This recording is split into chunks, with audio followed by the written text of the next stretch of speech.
Hi friends, ഞാൻ വീണ്ടും ഒരു ബ്രേക്ക്ഫാസ്റ്റ് റെസിപ്പിയുടെ വീഡിയോ ആയിട്ടാണ് വന്നിട്ടുള്ളത്.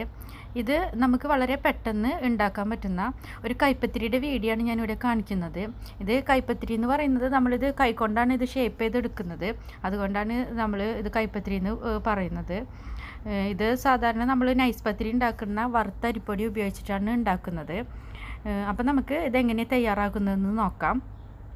അതിന് വേണ്ടിയിട്ട് ഞാനിവിടെ ഒരു 2 കപ്പ് വറുത്ത അരിപ്പൊടി എടുത്തിട്ടുണ്ട്. അപ്പോൾ നമ്മൾ ഈ വറുത്ത അരിപ്പൊടി നമ്മൾ പത്തിരിക്ക് യൂസ് ചെയ്യുന്ന അതേ അരിപ്പൊടി തന്നെയാണ് ഞാനിവിടെ എടുത്തിട്ടുള്ളത്. ഇതിലേക്ക് നമ്മൾ 2 കപ്പ് അരിപ്പൊടിയിലേക്ക് 1 കപ്പ് തേങ്ങ ചിരവിയത് ചേർക്കുക. പിന്നെ നമുക്ക് ഇതിലേക്ക് ആവശ്യമുള്ളത് ജീരകമാണ്. അപ്പോൾ ഒരു 2 കപ്പ് അരിപ്പൊടിയിലേക്ക് 1 ടീസ്പൂൺ ജീരകം ഞാനിവിടെ എടുത്തിട്ടുണ്ട്.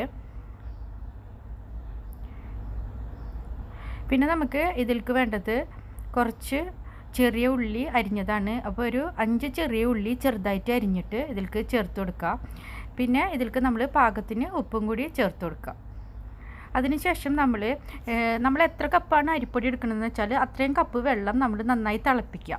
തിളച്ചതിന് ശേഷം നമ്മൾ ഈ അരിപ്പൊടിയിലേക്ക് കുറേശ്ശെ ആയിട്ട് ഒഴിച്ചു കൊടുക്കുക.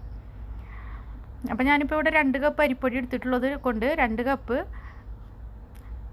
വെള്ളം എടുത്തിട്ട് തിളപ്പിച്ചിട്ട് ഇതിലേക്ക് കുറേശ്ശെ ആയിട്ട് ഒഴിച്ചു കൊടുത്തിട്ട് ഒന്ന് നന്നായിട്ട് കൈകൊണ്ട് നമ്മളിതൊന്ന് കുഴച്ചെടുക്കണം.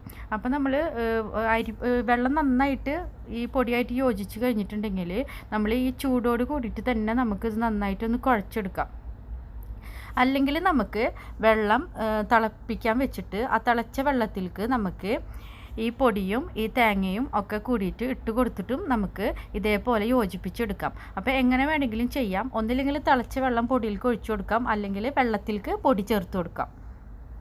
അപ്പോൾ ഇപ്പോൾ പൊടിയും വെള്ളം കൂടിയിട്ട് നന്നായി മിക്സ് ആയിട്ടുണ്ട്. ഇനി നമുക്ക് ആ ചൂടോട് കൂടി തന്നെ നമ്മളെ കൈക്ക് സഹിക്കാൻ പറ്റുന്ന ചൂടോട് കൂടി തന്നെ നമ്മളിത് കുഴച്ച് കൊടുക്കണം. ചൂടാറിയിട്ട് കുഴയ്ക്കാൻ നിന്ന് കഴിഞ്ഞാൽ നമുക്ക് അപ്പം സോഫ്റ്റ് ഉണ്ടാവില്ല. അപ്പോൾ നമ്മൾ ആ ചൂടോട് കൂടിയിട്ട് തന്നെ നല്ല പോലെ കുഴച്ചെടുക്കാം.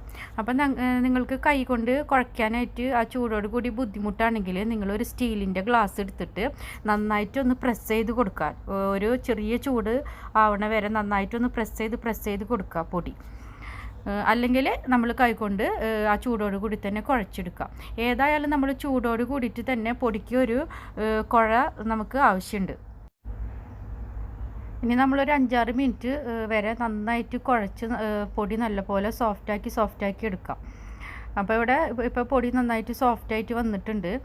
ഇനി നമുക്ക് കുറച്ച് വലിയ ബോൾസ് ആക്കിയിട്ട് എടുക്കണം. അപ്പോൾ ഈ 2 കപ്പ് ഒരു 5-6 കൈപ്പത്തിരിക്ക് ഉണ്ടാവുള്ളൂ. അപ്പോൾ അത്രയും വലിയൊരു ബിഗ് ബോൾസ് ആക്കിയിട്ട് നമ്മൾ വാഴയിലാണ്, ഞാനിതിപ്പോൾ നാട്ടി വെച്ചിട്ടാണ് ചെയ്യുന്നത്, അതുകൊണ്ട് എനിക്ക് വാഴയില കിട്ടിയിട്ടുണ്ട്. അപ്പോൾ നമ്മൾ വാഴയിലില്ലാത്ത സ്ഥലമൊക്കെ ആണെങ്കിൽ നമ്മൾ തൽക്കാലം ഒരു അലുമിനിയം ഫോയിലൊക്കെ എടുത്തിട്ട് ഇതേപോലെ കൈകൊണ്ട് തന്നെ ഒന്ന് പരത്തി കൊടുക്കുക. അപ്പോൾ കുറച്ച് കട്ടിപ്പായിട്ടാണ് ഇത് പരത്തി എടുക്കേണ്ടത്. ഇത് നൈസ് പത്തിരി പോലെ സോഫ്റ്റായിട്ട് ആണെങ്കിലും അതേപോലെ നൈസായിട്ടൊന്നുമല്ല പരത്തിയെടുക്കണത്. കുറച്ച് കട്ടിപ്പായിട്ട് തന്നെ പരത്തിയെടുക്കുകയാണ്. പക്ഷേ ഇത് കഴിക്കുമ്പോൾ നല്ല സോഫ്റ്റ് ആയിരിക്കും കട്ടിയാണെങ്കിലും. അപ്പോൾ നന്നായി പരത്തിയതിന് ശേഷം നമ്മൾ ഈ വാഴല ഒന്ന് മറിച്ച് പിടിച്ച് കഴിഞ്ഞാൽ ഇത് നമുക്ക് ഒട്ടിപ്പിടിക്കാണ്ട് തന്നെ നമ്മളെ കയ്യിലേക്ക് ഈ അപ്പം വരും. അപ്പോൾ അതിന് ശേഷം നമ്മൾ ഈ അപ്പം ഒരു ചൂടായ ഫ്രൈങ് പാനിൽ ഇട്ടിട്ട് നമുക്ക് 2 സൈഡും ഗോൾഡൻ ബ്രൗൺ ആവണ വരെ നമുക്കൊന്ന് ചുട്ടെടുക്കാം.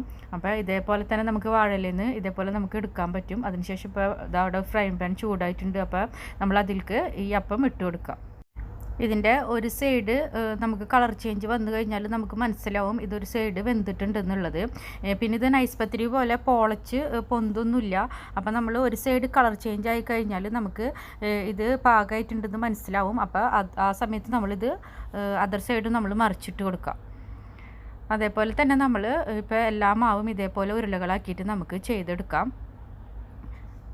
ഇതിൽ ജീരകവും തേങ്ങയൊക്കെ കൂട്ടിയിട്ടാണ് നമ്മളിതിപ്പോൾ കുഴച്ചെടുക്കുന്നത്. അതുകൊണ്ട് തന്നെ ഒരു ബ്രൗൺ കളറിലാണ് ഇത് നിൽക്കുക. നൈസ് പത്തിരി പോലെ ഇത് അധികം വൈറ്റ് കളറിലായിട്ട് നമുക്ക് കിട്ടില്ല. അതേപോലെ തന്നെ ഇതിൽ തേങ്ങാപ്പാലും പഞ്ചസാരയും നെയ്യും കൂടി ചേർത്ത് കഴിച്ചാൽ വളരെ ടേസ്റ്റി ആയിരിക്കും. അപ്പോൾ എല്ലാവരും ട്രൈ ചെയ്യണം. എല്ലാവർക്കും ഒരിക്കൽ കൂടി താങ്ക്സ്.